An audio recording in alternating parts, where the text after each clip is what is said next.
अस्सलाम वालेकुम। आपने मदारिस इस्लामिया के मकासद के बारे में और दीगर अहवाल के बारे में बहुत तफसीली जायज़ा सुना।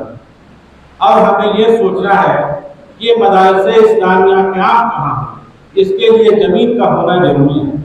इसलिए उस मसले पर भी हमें गौर करने की ज़रूरत है।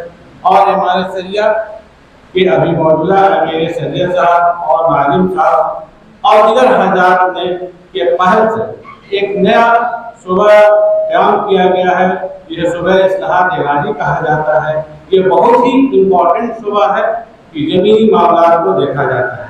मैं बहुत मुख्तसर तौर पर आपको खास बातों पर तवज्जो दिलाऊंगा कि कैसे हमें मदारिस इस्लामिया की ज़मीनों की हिफाजत के लिए एक काम उठाने की ज़रूरत है। और हमें इसमें बहुत ही ध्यान से, इसमें बहुत ही जिद्दोजहद और बहुत ही बारीकी से काम लेने की जरूरत है, क्योंकि कानून की जानकारी नहीं होने के सबब से हमारे मामले बहुत पेचीदा हो जाते हैं और उस वक्त हम जानते हैं जब हमारे हाथों से बहुत सारी चीज निकल जाते हैं। तो आपसे हमारी गुजारिश है कि इसे बात को गौर से इस बातों को सुनेंगे। और भी नाजिम साहब ने कहा कि हमें जोश और खरोश के साथ काम करना चाहिए, बहुत बहुत बड़ी बात है। और हम सब या आप भी जहाँ जो काम कर रहे हैं, कभी कभी दुश्वारियों और परेशानियों का सामना करना पड़ता है। तो मैं भी एक बार विशेष से आपके भी जोश वगैरह को और उबार ले आना चाहता हूँ कि मंजिल से आगे बढ़कर मंजिल तलाश कर, मिल जाए अगर दरिया तो समंदर तलाश कर। एक बात का क्या कहना है कि मंजिल नहीं है, जो मंजिल आपने फिक्स किया उससे आगे बढ़कर तलाश कीजिए। हर शीशा टूट जाता है पत्थर की चोट से। देखिए इसके पीछे उनका मकसद क्या कहना है। ये जाहिर सी बात है कि शीशा और पत्थर का मुकाबला, तो हर शीशा टूट जाता है पत्थर की चोट से। वो शीशा तलाश कर जो वो क्या है, पत्थर ही टूट जाए, वो शीशा।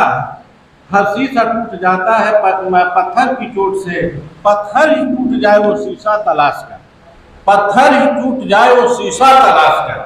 ये मकसद था कि हम अपने अंदर किस जज्बा से काम करें, इसलिए मैंने कहा। खैर अब हम आते हैं असल मौजू पर।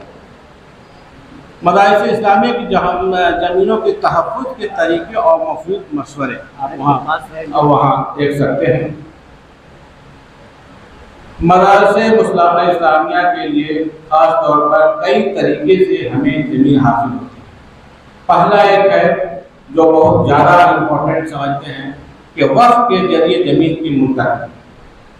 अगर कोई शख्स अपनी ज़मीन मदरसा, मस्जिद, ईदगाह, कब्रिस्तान, खानकाह, मुसाफिर खाना और यतीम खाना वगैरह को वक़्फ़ करना चाहता है तो इन्हें रजिस्टर्ड किराए के जरिए वक़्फ़ करना चाहिए, क्योंकि ट्रांसफ़र ऑफ प्रॉपर्टी एक्ट 1882 के दफ़ा 123 के मुताबिक अगर गैर मनकूला, जिसको आप इमूवेबल प्रॉपर्टी कहते हैं, गैर मनकूला जायदाद की मुंतकिली की जाती है तो इसे रजिस्टर्ड केवाला के जरिए होना बहुत ज़रूरी है, ताकि आसानी से दाखिल खारिज हो जाए और कोई दुश्वारी ना हो।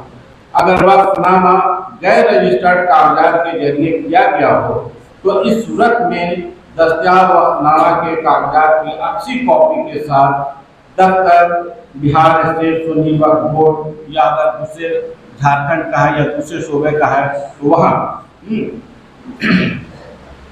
यहाँ मैं अभी बिहार का जिक्र कर रहा हूँ कि बिहार दफ्तर बिहार स्टेट सुन्नी वक्फ बोर्ड, दूसरी मंजिल हज भवन, हार्डिंग रोड, पटना के दफ्तर में वक्फ करदा जमीन को बिहार वक्फ बोर्ड में रजिस्टर्ड कराने के लिए दरख्वास्त देना चाहिए। दरख्वास्त के साथ जमाबंदी का मुसद्दिका कॉपी की अक्सी कॉपी भी देना चाहिए, ताकि जमीन मालिक से वाकिफ का रिश्ता जाहिर हो सके। अगर जमाबंदी वाकिफ के नाम पर नहीं है तो नसबनामा बनाकर दरख्वास्त के साथ देना चाहिए। दरख्वास्त के साथ नोटरी पब्लिक का हल्फनामा, जिसे आप एफिडेविट कहते हैं, नोटरी पब्लिक का हल्फनामा भी देना चाहिए। साथ ही साथ जमीन का मौजूदा हालात का मतलब फोटो भी देना चाहिए कि जमीन की मौजूदा नौइयत का पता चल सके। रजिस्टर्ड हो जाने पर वक्फ बोर्ड के एग्जीक्यूटिव ऑफिसर, जिसको CEO भी कहते हैं, वक्फ एक्ट की दफा 37(3) के तहत मुतल्लिका सर्किल ऑफिसर, जिसे अंचल अधिकारी कहते हैं आप हिंदी में, मुतल्लिका सर्किल ऑफिसर को दाखिल खारिज के लिए मकतूब भेजेंगे और इसी बुनियाद पर दाखिल खारिज कराने के लिए कोशिश करनी होगी। मुतल्लिका सर्किल ऑफिसर को 6 माह के अंदर जरूरी कार्रवाई करने की हिदायत वक्फ एक्ट में जिक्र है। इसके साथ दरखास्त और फर्जनामा का नमूना मुंसलिक है दफ्तर बिहार स्टेट बोर्ड से राब्ता कायम करने के मुंदरजे तफसीलात भी दर्ज हैं। इसका फोन नंबर, फैक्स नंबर भी है और ईमेल ID और वगैरह भी दर्ज है। ये एक तरीका है। दूसरा तरीका यह है कि हिब्बानामा, बख्शिशनामा, जिसे इंग्लिश में हम गिफ्ट भी कहते हैं, से भी के जरिए भी जमीन की मुंतकली होती है। अगर कोई शख्स जमीन, मदरसा, मस्जिद, ईदगाह, कब्रिस्तान, खानका, मुसाफिरखाना और यतीमखाना वगैरह को हिब्बानामा या बख्शिशनामा के जरिए मुंतकिल करना चाहता है तो बेहतर है कि हिब्बानामा या बख्शिशनामा रजिस्टर्ड केवाला के जरिए बख्शिश करें, क्योंकि ऐसे कागजात पर आसानी से दाखिल खारिज हो जाता है। हालांकि मुस्लिम लॉ के मुताबिक हिब्बानामा, बख्शिशनामा रजिस्टर्ड होना लाजमी नहीं है, मगर फिर भी यहाँ परेशानी होती है, इसलिए दुश्वारियों से बचने के लिए अच्छा है कि हम कोशिश करें कि हिब्बानामा और रजिस्टर्ड हो तो बेहतर है।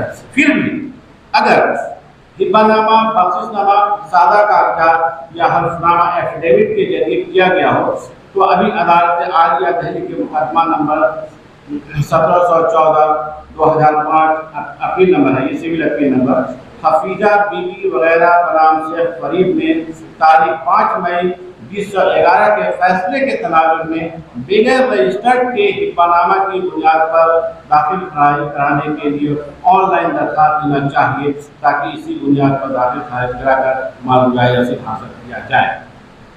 लोग यहाँ नहीं करते हैं, इसलिए हम इस रेफरेंस के साथ दरखास्त में दे देंगे कि सुप्रीम कोर्ट का जो सिविल अपील नंबर है, इसके आप करना होगा। अगर वो नहीं करेंगे तो कंटेम्प्ट ऑफ कोर्ट हो जाएगा और फ्लो पर और उसे अफसरान पर जो रिजेक्ट करेंगे उन पर कार्रवाई हो जाएगी। तीसरा है रजिस्टर्ड केवाला बैला कलामी से मुंतकिल। ये बहुत आम है, जिसे हम रजिस्टर्ड केवाला से खरीद फरोख्त करते हैं। इसमें बहुत शॉर्ट में मैं जानूंगा कि ये बहुत आम मामला है, फिर भी पढ़ दे रहा हूँ। रजिस्टर्ड केवाला बैला कलामी के जरिए अगर जमीन खरीदी जाती है और इस बुनियाद पर दाखिल खारिज कराकर हर साल मालगुजारी अदा करने के मालगुजारी रसीद हासिल किया जाता है। इसमें शर्त यही है कि जमीन उस शख्स से खरीदा जाए जिसके नाम से जमाबंदी कायम है, ताकि दाखिल खारिज में कोई दुश्वारी न हो। और अगर जमीन फरोख्त करने वाले के नाम पर जमाबंदी नहीं है तो फरोख्त करने वाले से पुरानी मालगुजारी रसीद में दर्ज जमीन मालिक और जमीन को फरोख्त करने वाले शख्स के बीच क्या रिश्ता है, इसे जाहिर कर देना चाहिए, ताकि ये पता चल सके कि इन्हें भी जमीन बेचने का हक हासिल है।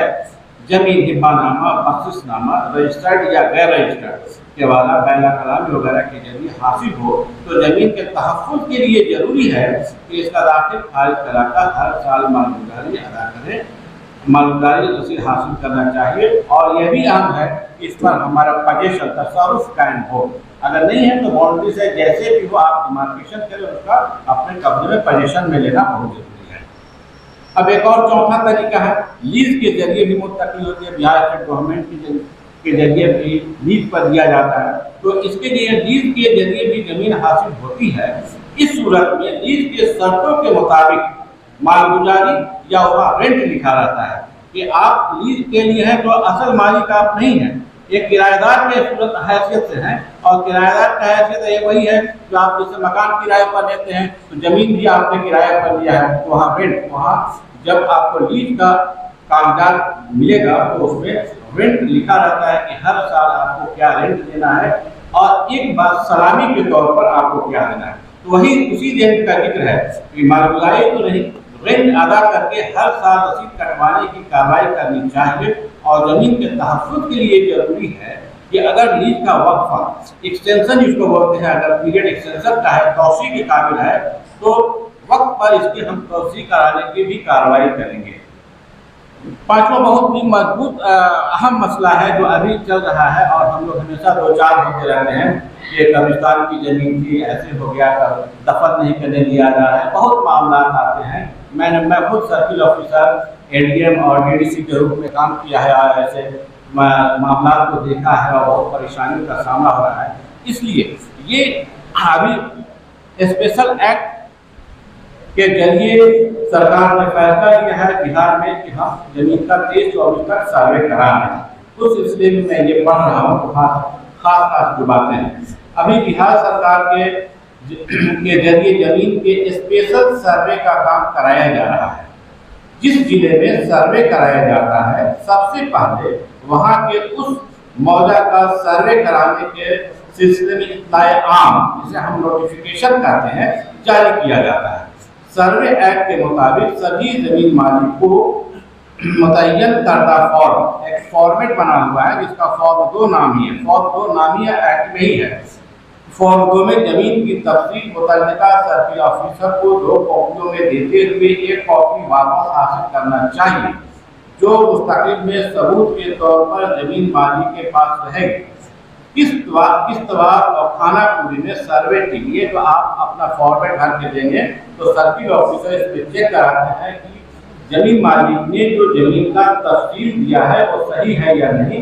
उनके पास जो रजिस्टर्ड टू जिसको होता है, जिसको हम जमाबंदी करते हैं, वो मिला कर देखते हैं कि वाकई में इनका नाम है या नहीं है, चौहदी क्या है, खाता प्लॉट क्या है, रकबा क्या है, वो वेरीफाई करने के बाद जो सर्वे की टीम है उस टीम को फॉर्म दे दिया जाता है। उसमें इसे 2 फॉर्म में आप जमा करेंगे, 1 फॉर्म वापस ले लेंगे, अब हमने आपको वक्त पर हमने जमा किया था। तो ये किस्तवाड़ आप जो फॉर्मेट देंगे में तफसील भरेंगे, उसी के हिसाब से जमीन पर सर्वे करने वाले कारकुनान जो उनकी सर्वे टीम करते हैं वो जाएंगे और देखेंगे कि आपने जो घर पे दिया है उसकी चौहदी सही है। अगर कब्रिस्तान है तो कब्रिस्तान के निशानात हैं, मस्जिद है तो मस्जिद कायम है, मदरसा है तो मदरसा है। ज़्यादातर प्रॉब्लम जो होता है वो कब्रिस्तान की जमीन पर होता है। हमें बहुत बाखबर और मुर्गी बहुत रहना चाहिए, कंसस इसको होते हैं कि सर्वे अगर हो रहा है तो हम देखें कि हमारा जमीन में क्या भरा है, सर्वे टीम ने सही रिपोर्ट किया या नहीं किया। इस सिलसिले में क्या है कि कारकुनान जमीन के प्लॉट पर जाते हैं और जमीन के मालिक के जरिए दस्तयाब कराए गए तफसील से सर्वे जमीन में तस्दीक करते हैं। इसके बाद रिकॉर्ड ऑफ राइट तैयार करने के लिए ड्राफ्ट शाया किया जाता है। उस वक्त तक जमीन मालिक को शाया करता ड्राफ्ट पर गौर से पढ़ना चाहिए कि कोई गलती तो नहीं है। अगर गलती हो तो फौरन इसको सही कराने के लिए दरखास्त देनी चाहिए। ये देखा जा रहा है कि कब्रिस्तान, ईदगाह, कब्रिस्तान, खानका वगैरह की जमीन का सर्वे के वक्त सही ढंग से सर्वे नहीं होता है, जिसकी वजह से बाद में काफी दुश्वारियों का सामना करना पड़ता है। इसलिए सर्वे फाइनल होने तक बहुत ही मुहतात और चौकन्ना रहने की जरूरत है। सर्वे टीम को जरूरी कागजात और जमीन के नवीयत के मुताबिक सर्वे कराने के भी भरपूर कोशिश करना चाहिए। बहुत बहुत शुक्रिया।